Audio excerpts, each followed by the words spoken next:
I also use the tool of validation in my professional relationships.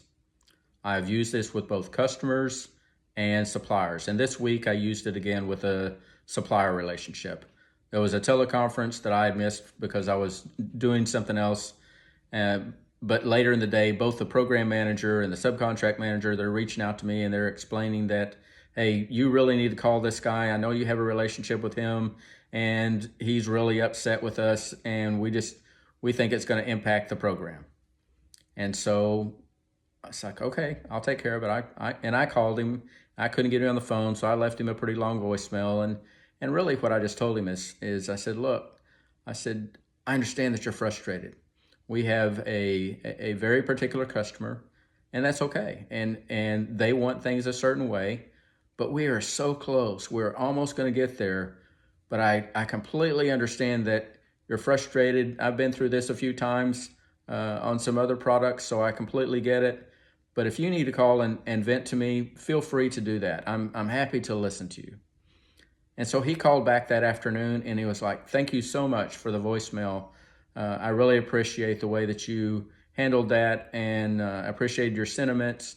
And the next time you're up here, I'll take you out and buy you a drink. And I was glad that I helped him feel heard and feel understood. And it's something that we often think that validation is something just women need to hear, and it's not. I have frequently used this tool with men who were having some really intense emotions. I had a customer a few years ago that was really upset with us, and I came onto the program, and my predecessor was really upset with him, and everything wasn't really going well for us. And the customer was yelling at us on the phone. And after the second one of these calls, I knew that this was out of character for this guy. And so I tried to call him. I couldn't get him on the phone. So I sent him like a mea culpa email.